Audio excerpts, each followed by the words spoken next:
Hello friends, आज हम बात करने वाले हैं लमसम कैलकुलेशन के बारे में। अपने लमसम इन्वेस्टमेंट को कैसे कैलकुलेट कर सकते हैं। लमसम इन्वेस्टमेंट क्या होता है? जब अपना टोटल अमाउंट एक साथ ही इन्वेस्ट करते हैं किसी म्यूचुअल फंड में, तो उसे हम लमसम इन्वेस्टमेंट करते हैं। एसआईपी में क्या होता है, पर मंथ या पर वीकली के हिसाब से हम इन्वेस्टमेंट करते हैं, जबकि लमसम में एक साथ ही अपना सारा पैसा इन्वेस्ट करते हैं। उस पर आपको इंटरेस्ट मिलता है और कंपाउंडिंग भी होता है। तो आपको लमसम कैलकुलेशन करने के लिए आपको सर्च कर लेना होगा गूगल क्रोम पर आकर लमसम कैलकुलेटर।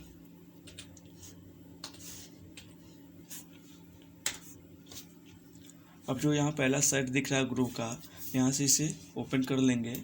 यहाँ से आपका जो पेज ओपन हो जाएगा, वहाँ से आप लमसम को कैलकुलेट कर सकते हैं। यहाँ पे देख सकते हैं एसआईपी भी कैलकुलेट कर सकते हैं, एसआईपी क्लिक कर हाँ, लेकिन यहाँ पे हमें लमसम कैलकुलेट करना है, तो यहाँ से लमसम को कैलकुलेट करेंगे।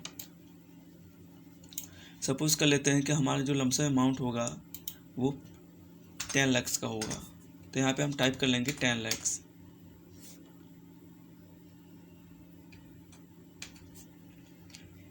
अब मैक्सिमम यहाँ अपना अमाउंट जो है यहाँ 1 करोड़ तक कर सकते हैं, लेकिन हमें यहाँ पे 10 लाख का अमाउंट डालने वाले हैं। 10 लाख के अमाउंट से कैलकुलेट करने वाले हैं।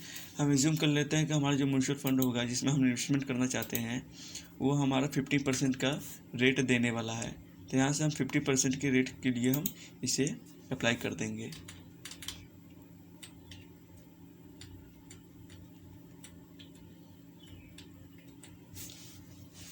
अब अपने हिसाब से अपने जितने भी टेन्योर के लिए रखना चाहते हैं, जिस टाइम पीरियड के लिए रखना चाहते हैं, उस टाइम पीरियड के यहाँ पे सर्च कर लेंगे, टाइप कर लेंगे। जैसे मैं यहाँ 10 ईयर के लिए भी करके देखना चाहता हूँ। अब हमारे यहाँ इन्वेस्टमेंट है 10 लाख का, 50% का रेट है और टाइम पीरियड जो ड्यूरेशन है हमारा 10 ईयर का है। तो उसमें हमारा जो टोटल इन्वेस्टमेंट होगा जो 10 लाख ही होगा, क्योंकि मेरा जो लमसम इन्वेस्टमेंट है, तो लमसम इन्वेस्टमेंट में हमारा सारा अमाउंट एक ही साथ होता है। और इस पर जो हमारा रिटर्न बना हुआ है वो 30 लाख के अबव है। तो टोटल अमाउंट जो हमारा हो जाता है 40,45,000 के अप्रॉक्स हो जाता है। इस तरह से आप कैलकुलेशन कर सकते हैं। अगर टेन्योर अपना बढ़ा दें, जिसमें 10 ईयर है, 10 ईयर से अगर 20 ईयर कर दें, तो अगर आपको लग रहा होगा कि हमारा जो इन्वेस्टमेंट है टोटल 40 लाख से अगर 80 लाख हो जाएगा, जबकि ऐसा नहीं होगा, क्योंकि इसमें जो कंपाउंडिंग होता है, इसमें आप यहाँ पे टेन्योर बढ़ाकर हम देख सकते हैं। अगर इसे 20 कर दें तो हमारा जो इन्वेस्टमेंट होगा उससे कई गुना ज़्यादा हो जाएगा।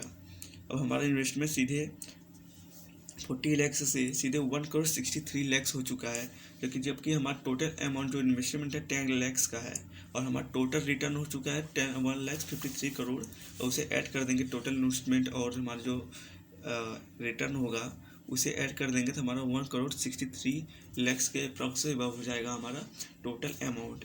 इस तरह से आप अपना इन्वेस्टमेंट कर सकते हैं, लमसम इन्वेस्टमेंट के लिए कैलकुलेशन कर सकते हैं। अगर अपना टेन्योर बढ़ाते जाएं तो उस हिसाब से आप कंपाउंडिंग का भी पावर देखते चले जाएंगे।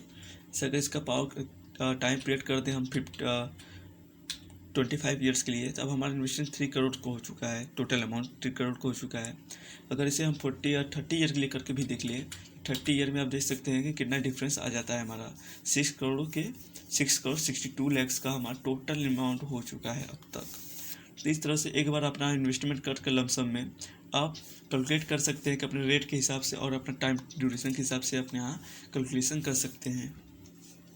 अगर आप यहाँ पे 1 करोड़ बनाना चाहते हैं, तो यहाँ से 10 लाख का टोटल अगर इन्वेस्टमेंट है आपका, तो 50 लाख 50% का अपना रिटर्न समझ कर हम यहाँ पे टाइम ड्यूरेशन के हिसाब से देख सकते हैं कि हमारा अमाउंट जो है कब तक 1 करोड़ हो सकता है। अगर यहाँ से ड्यूरेशन बढ़ाते चले जाएँ तो उससे हमारा पता चल जाएगा कितने ईयर में हमारा जो है 1 करोड़ का अमाउंट हो जाएगा। अब यहाँ पे देख सकते हैं कि 10 लाख का टोटल इन्वेस्टमेंट है, रेट ऑफ रिटर्न 50% का है, और 17 ईयर में हमारा जो 10 लाख का अमाउंट है वो 1 करोड़ हो जाएगा। इस टाइप से आप अपना इन्वेस्टमेंट लमसम के लिए कैलकुलेट कर सकते हैं। साथ ही साथ अगर एसआईपी कैलकुलेट करना चाहते हैं तो यहाँ से एसआईपी का भी कैलकुलेशन कर सकते हैं।